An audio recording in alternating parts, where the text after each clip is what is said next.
My sister is a single mom with 3 kids. If she doesn't feel butterflies right away, she'll ghost the guy and move on. But when she meets a guy who's super charismatic and charming, those are the guys who end up being total pieces of shit. How do you convince someone to stop chasing the first date spark and start giving good men a real chance? I think that we have been conditioned at such a young age to go with a man that you find a spark with. It can go back to even Disney princess movies. Sometimes it's a slow burn. They actually say you don't truly know someone until you are 2 years in with this person. And then the veil starts coming down because the things that they were like tolerating, they could have just been kind of putting on a facade. You guys think a spark in this dating world is rare? Are you looking for the person that immediately gives you a spark? Or are we giving kind of like a bit of a time frame where it's like, okay, this could build up to a spark?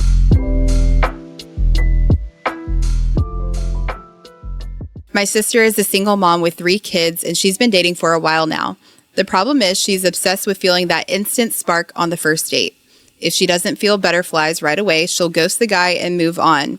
But when she meets a guy who's super charismatic and charming, she'll give him multiple dates because the chemistry is there. But those are the guys who end up being total pieces of shit. How do you convince someone to stop chasing the first date spark and start giving good men a real chance? Okay. This is different. Yeah.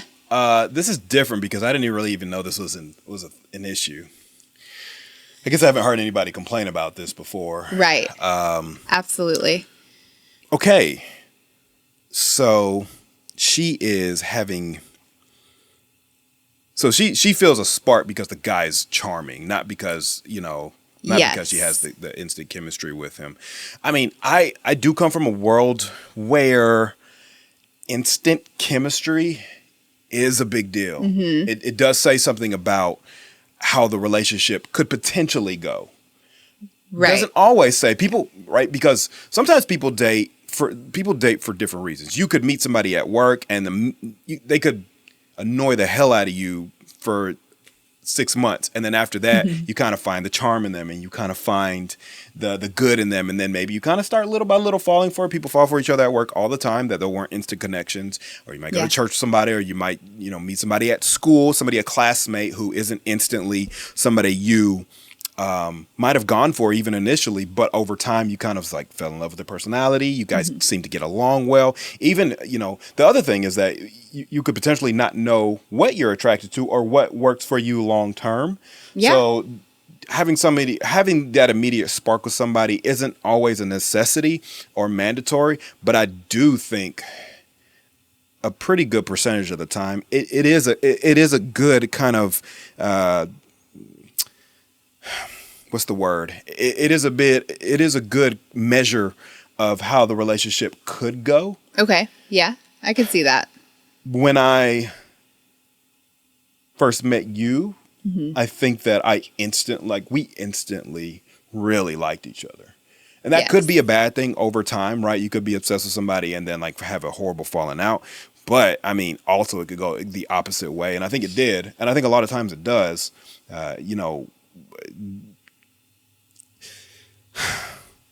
She wants her sister to stop chasing the charming guys, it sounds like, because she thinks that like they're charming her and she like, oh, I like him.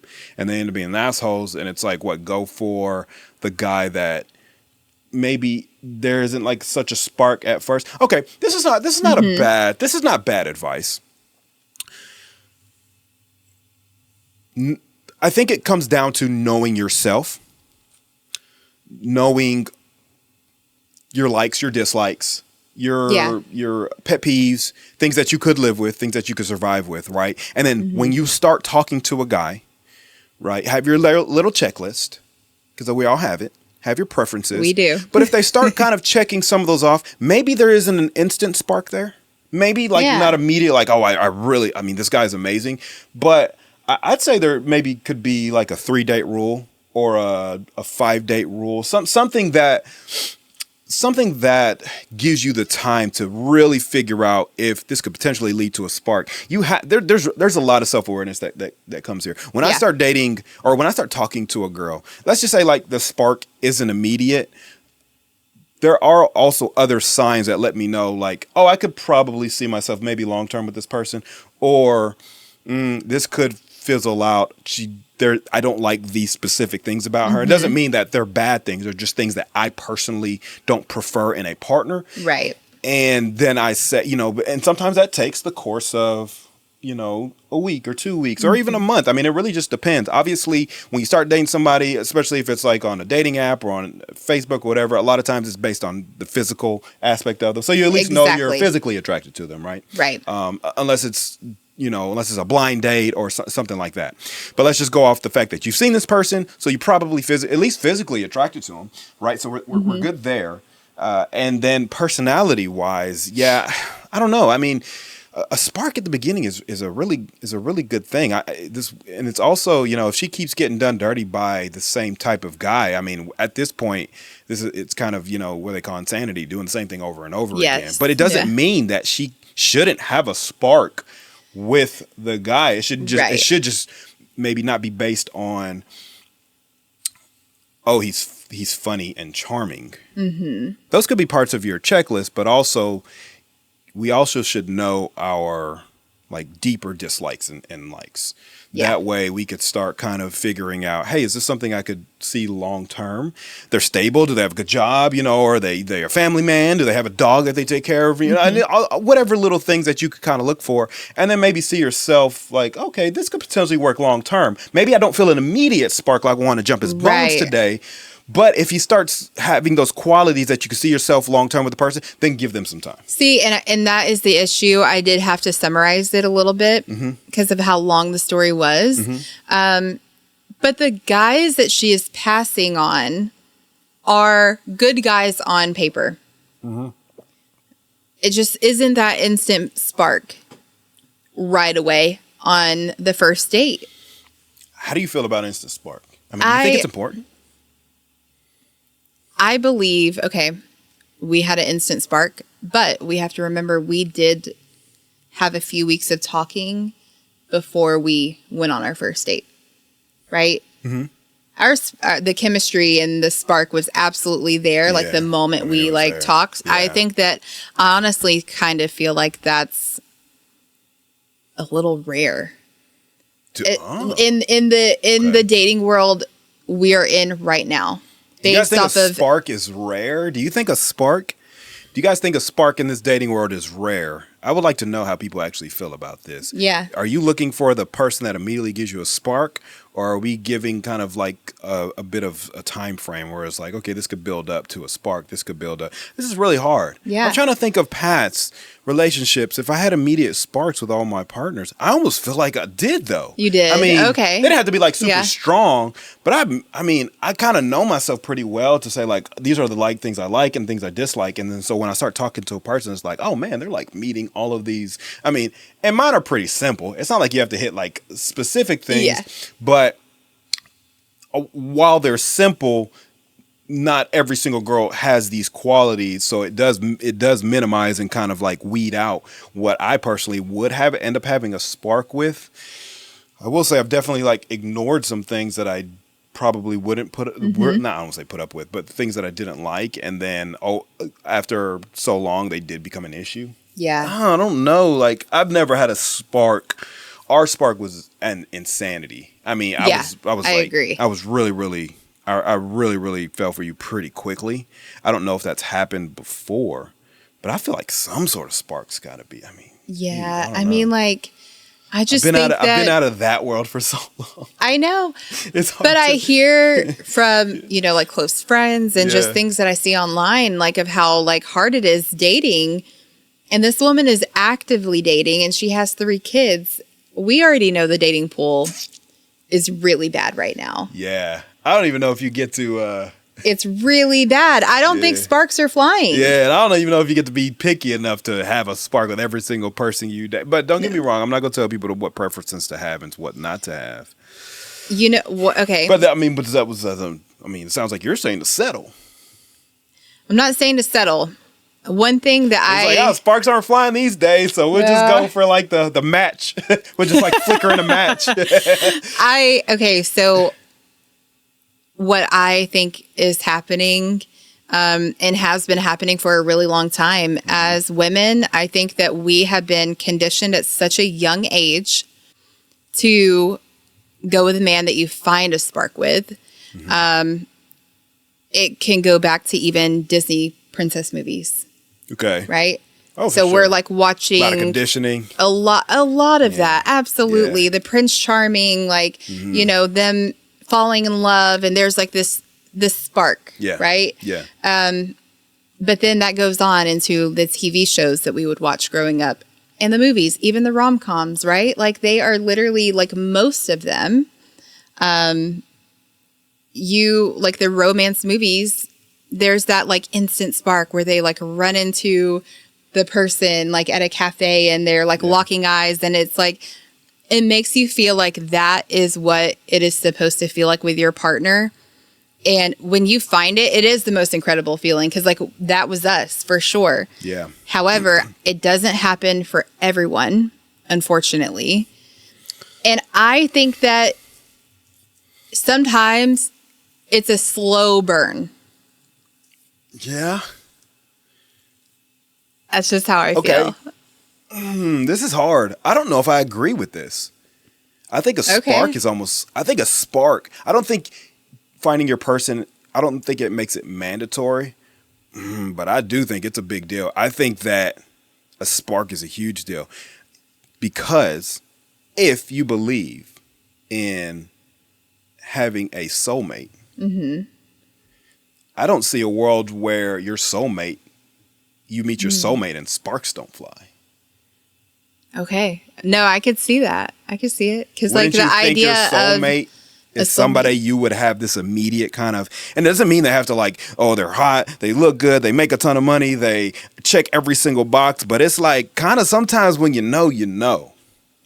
And a lot of relationships that have been like, if you go and talk to people that have been in relationships for a really long time, I won't say all of them, but I feel like, and this could just be anecdotal, but I feel like if, you ask them, a lot of them will say, I knew when I first met her. I knew when I first saw her. And that's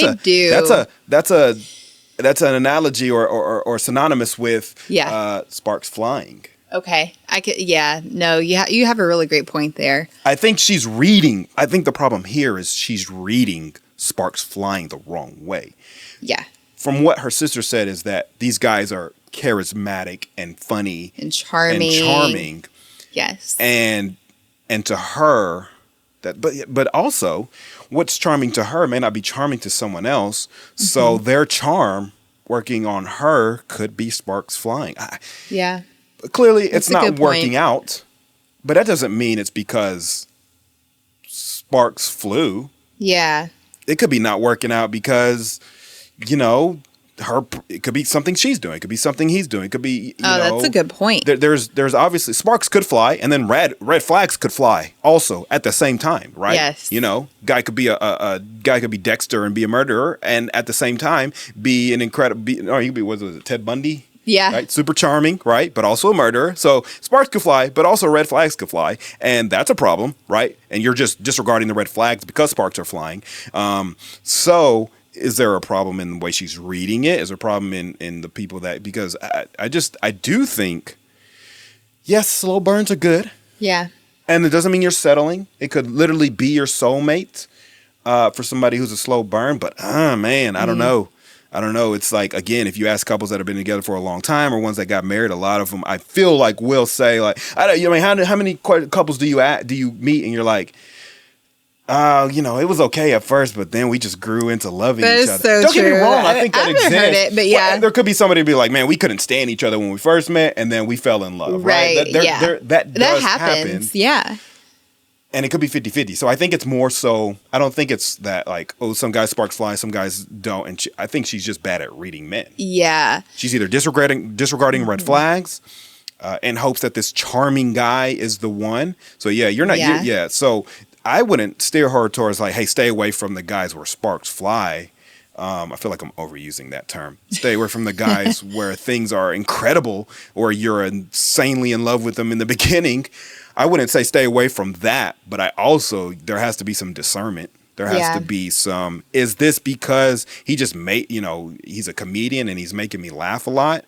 And now I just like him. Is it because of that? And it goes back to what I initially said, self-awareness. Really knowing yourself and then really being able to read what will work for you, and are you just letting certain things slide because he made me laugh, or he's super charming and sweet, Yeah. those are the, and that could be happening because her sister said like they end up being bad men by the end of it. Yeah. Like, but I also feel like she is giving these men the time of day and a little more extra time. And so I just feel like now she hasn't even given the quote unquote good guys a chance, right?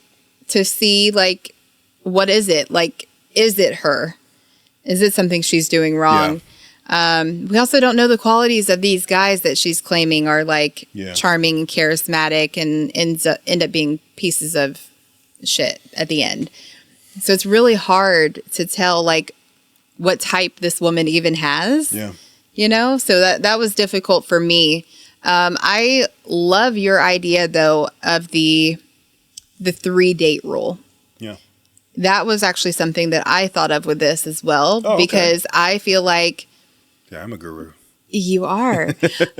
Because I feel like first date, even if like sparks fly, like let's be real, we don't know the person. Mm-hmm. We don't. Right. They actually say you don't truly know someone until you are 2 years in with this person. And that could be with any relationship. Yeah. Whether it be romantic or even a friendship, you do not truly know the person until you have spent 2 years getting to know the person. And I think that's really important for people to understand, even in your first year of you feeling like you were so in love. Yeah. Sure. That's why like later on when people do have like really bad qualities or they are abusive and they are this and that, you don't find out until later on. Yeah. Just hold that thought. Yeah. I'm going to play off of that. Yes. For if you're not aware of this, there are some people in the world that are just unapologetically themselves and do not care. But a high majority of people become who they think you want them to become. Ooh, yes. And that can last for 3 to 6 months, if not longer. Yeah. And then the veil starts coming down because the things that they were like tolerating they're like, okay, I've been tolerating this, but this wasn't my true self. So now this is getting on my nerves. Or they could have just been kind of putting on a facade. And it doesn't mean like a lot of us do it. It doesn't mean when the veil comes down, we're this horrible person. It could just be, a couple of things that I was like letting slide and just like not as, or maybe I was like a little patient before, but I'm really kind of an impatient person. These things happen, right? We kind of put on a little bit of a veil, a little bit of a front because we want this person to like us. And we don't do that just in relationships. We do that in totality, just in relationships in general, in meeting people, friendships, so forth and so on. Work environments. You guys started a job and you were the greatest employee at first. You sure were. And then a year in, you hate your boss. You're talking hella shit about all the employees. You're not punctual anymore. You don't care about this. So we all do it. Your true colors came out. Yeah. Yeah. So to kind of play off of the you don't know anybody for 2 years, this is because, yes, a lot of us, myself included, and it's just a human trait. It's not like we're all trying to be fake out here, but it's, yes, there's, oh, you like dogs? Yeah, I might act like I like dogs even if I secretly don't care for dogs, right? Oh, you're a dog person? Oh, like what kind of dog? You know what I mean? Because we all kind of do this. Again, there are some people that are just unapologetically themselves, and it'd be great if we all kind of did that, so you know up front who you're getting. And again, it doesn't mean that this person is immediately a horrible person when like 6 months later down the road. It just means the kind of the little things they've been playing off aren't really them in totality. And so you got to be aware of that. You got to be aware of that. And then I also think we got to stop going into the dating world not knowing ourselves and not knowing what we expect. Having those standards and not worrying about what other people telling you your standards should be, because they're not the ones dating. You're the one who's trying to be happy. I don't even care. I think there was a story last week where it was some girl who was like going to, saying that like she won't date a guy who doesn't give her like a $50,000 allowance monthly. Now that sounds insane to me. But crazy. I'm not the one about to date her, right? Yeah. Let her have her preference. It's bananas to me, but like everybody was up in arms and I was just like, That's her preference. It is. If you're not gonna give her $50K, I mean, it sounds crazy, right? I'm not condoning that, but I'm just saying people have some wild preferences, and don't let people tell you that your standards are too high or anything like that. But know your standards. Know what you're okay with. Know what you can handle. Know what you can deal with. That way, as you're meeting people and they're checking, even if the sparks aren't immediately flying, they're checking off these little things like, oh, they do this. Oh, they're very thoughtful. Oh, they're very caring. Oh, I really want somebody that like includes my children in things. I want somebody that, is okay with me putting my children in first at times or even in totality, finding somebody who's super patient, know yourself, know what your standards are, and then go into the dating world. Don't just blindly go into the dating world and start picking off this guy's he's cute and he's funny. Like you're setting yourself up for failure. And I think a lot of us go into the dating world not knowing ourselves, not being completely healed from some sort of past relationship or past trauma. Yes. And then we're looking for some sort of partner that we don't even know what we're looking for in a partner. We're just going off of vibes. And that's a horrible way to date. The vibes. Yeah, that's it. That's really what it is. That is a lot what people do. Go in blind. They do. It's literally like, like going in to take a test at school that you didn't study for. Yeah. Yeah, that's a good way of putting it. Yeah. Yeah. So, wow. I don't know. That's how I feel about it. Yeah. I am with you on that. Man, a lot of people are just not ready to date. And I feel like some people don't want to admit that. Mm-hmm. Because we've all been conditioned to find our person since we were little. That's all we've seen, right? Yeah. People dating, our parents dating, if they're, split up, our parents being together. Mm-hmm. And then we're just taught to just grow up, go to college, meet your person, get married and have kids. And it's that's great and all, but you have to know what you were looking for. Yeah. Absolutely. Sure.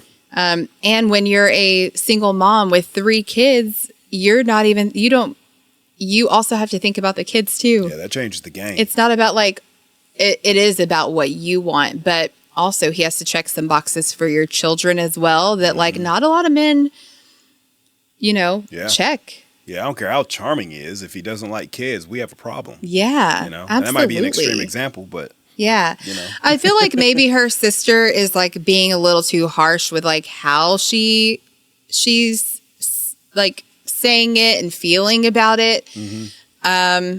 I think here, if you don't feel the spark first date, give it just a couple more dates. Yeah. Maybe he was really nervous on the first date and you couldn't get a really good read. That's true. Of course, any sort of red flag or if the guy's just being weird and creepy, you don't want to ignore those. It's okay to ghost and move on. And that's really good advice. Yeah. Yeah. Could have been nervous, and sparks don't really fly when first date. That is it kind of feels like a job interview a little bit. Yeah. You're just sitting there probably at dinner. Yeah. And a lot of us aren't, I'm in, I run a company, I'm in sales. I could walk into most environments and turn it on and charm the hell out of people. You're very charming. Yeah, and that is helpful in dating, but it's probably led a lot of women to believe that we were soulmates or that sparks flew when they really didn't. Yeah. Because also it has to be both sides. Yeah. Yes, exactly. Yeah. And you will know if they fly with him too. They can't just fly with you, and then he's, when they fly from both ends, it's I'm answering texts immediately. I'm picking up the phone. How long can we stay on the phone? All right, man. It's 2 a.m. in the morning. I gotta go sleep. You're gonna know when it's reciprocated. You're FaceTiming until you fall asleep. Absolutely. You're gonna know when it's coming from both sides. You can't be the only one that feels it, and so don't ignore that either. I don't know. Like I said, I could probably keep going on this, but I just. Yeah, I like your take. I think, I think that's really, really good advice. Could have been nervous. Yeah. But and that goes back to my point, if you know what you like and what you're into and what will check your boxes, and if you do kind of sense he's nervous on the first day, give him some time. Yeah. Yeah, give him some time. Especially if he is checking those boxes, but you're not like immediately like, oh, I'm so into this guy. You know, you don't have to immediately be. Exactly. Yeah. I feel like it's really difficult sometimes to gauge first date depending on like what you're doing as well. Mm-hmm. So yeah, I just think like giving just a couple of more just to see like how your conversations go and try to do something a little more fun. I feel like sometimes people just automatically like keep the first few dates like boring and just like dinner. You know what I mean? Yeah. But I would like to dive in. Like, let's do something that gets your personality. Absolutely. Because I think that is what you need when you're dating, is to have that person show you like who they are. Yeah. Quickly, right? Because we have 2 years. We have 2 years to like really get to know this person. That's why I also don't believe in like getting married so quickly, too.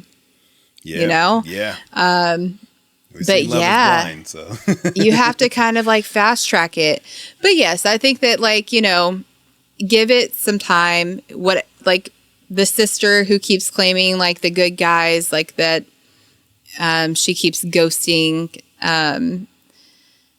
I mean, I just feel like also that's subjective too. Yeah. Maybe they sound like good guys to the sister, and then to her, they're just like, no, they're like not it. Yeah. I feel like I have an issue, and this is just me. Okay. Like, I don't think a lot of people are going to agree with this, but this is just who I am. I have an issue with, family and friends butting in when it comes to decisions that I make, especially when it comes to dating. Like you mentioned earlier, they're not dating your partner. True. If they're throwing out red flags that you're like missing, that's okay. But I just find it to be like really bizarre, because people do take that into consideration, and they do skip out on really great men just because the sister, you know, has something to say about it, or like a parent. Yeah, but I could kind of reverse that on you and say that them not, sometimes when they don't listen, and their sister was right about something and they had seen it all along. Okay. You know? I could see that. I think what I think this really comes down to, is there somebody in your family or in your life that is worth listening to, or that you do respect there? Because if you don't have a family member that you think is like trustworthy or has good judgment, we're all going to be like, I don't really care. But that's not every family, though. That's true. So you have to consider that while you may not want your family to butt in, some people do have maybe a brother or a sister or a mom or dad who does pass down pretty good advice. Yeah, and they value their experience. Like, absolutely. Yeah. And then you're like, you know, they see something you don't, maybe you do cherish, because obviously as we get older, you know, I hope that I can give my daughter or my son advice. For sure. And they're not like, well, you don't butt into my dating relationship. And they may be that way, and maybe you have to learn the hard way. But I'm hoping that they trust my judgment enough where they do kind of listen. I would never be the guy I would never be the one that's, hey, you need to leave that person, or you need to get away. But it's like, hey, son, I saw these, or hey, honey, I saw these, and these are just some things to look out for. I just want to look out for you. And hopefully they take that into consideration in their dating life. So I think that's just an experience thing, like for you or for me or for anybody that says, well, I don't want my family butting in. It's like, well, yeah, that might make sense for you. Yeah. There's reasonings behind it. Right? Yeah. And I'm not mad at it, but there are some people why you would be like, okay, I could see why you took advice from your sister. But you're right. The sister or the brother could steer them wrong. Yeah. They also could steer them right. I could see, I could see them steering them right as well. So it goes both ways. How are they doing in their life? But yeah. Anyways, I don't want to get off on like a whole other topic. No, you're good. It's a good point. I mean, it's a good point to make. For sure. Yes, absolutely. Anyways, do you have anything else?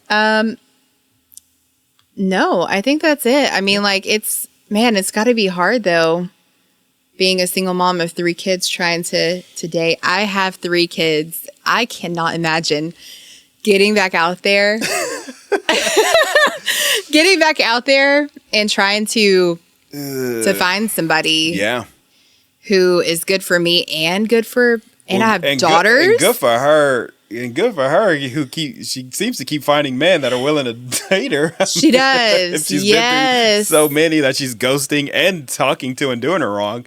I mean, clearly, she's doing all right in that world. So maybe she has a pick of the litter. I don't know. She just has to know herself. I know the dating world has to be hard for a single mom. With multiple kids. But I think those come into play, and I think the right guy can handle stuff like that. Absolutely. I think he exists. You know what? This kind of brings me back to, we've talked about this before, but this dating in your vicinity, I think that's like an issue as well. Yeah. Sure. Because if you want sparks to fly, maybe just like get out there in like other areas, travel. I've heard like really great success stories of people like finding their soulmate, like the hard part in a whole different country. I mean, you have kids, that's hard. But I've always felt like sometimes your soulmate is in a whole different, could be in France, state or country. And the issue with this is that social media has given us access to the entire world, and so there's a world. Yes, I'm with you on your soulmate could be in another state, in another city, and across the nation, but also we have access to everybody and anyone. And the issue here is that the one issue I do find with this is that our access to everyone keeps us in this state of mind that, there might be better out there than even what I have now. If you go back before social media existed, that world that existed, there wasn't there wasn't dating somebody in New York when you lived in California. Don't get me wrong, like long distance relationships existed, but no, essentially there was somebody in your community or somebody in your immediate circle or somebody from your school, somebody. Right. So there was, and that's probably maybe that's why those relationships tend to last a little longer. I do love it that we do have access to everyone, but you got to be careful I think it's also kind of been detrimental. Yeah. Because you find some girl you're really into or a guy you're really into, and the next guy could be just as gorgeous or the next girl could be just as gorgeous with the same attributes, and and a lot of people will fall victim to the always looking for the next best thing. Yeah. And got to be careful there. Oh, I could see that. So I'm down with what you're saying, but it also leads to some negative results too. So you gotta be careful. You gotta be careful with looking for what's out there. When you find your person, stay with your person and stop looking. Oh, it's kind of like a dopamine hit. Yeah. Well, it is. That's what it is. Well, again, it is. I mean, it's exactly what it is, because it's like, to relive that initial meeting of someone again and falling for them again. I mean, there's nothing like it. There's nothing like it. It's an incredible feeling. It's definitely an incredible feeling. Find ways to reinvent that with the person you're with, because there are ways to keep reinventing that. But, I love that. That's great advice. Yeah.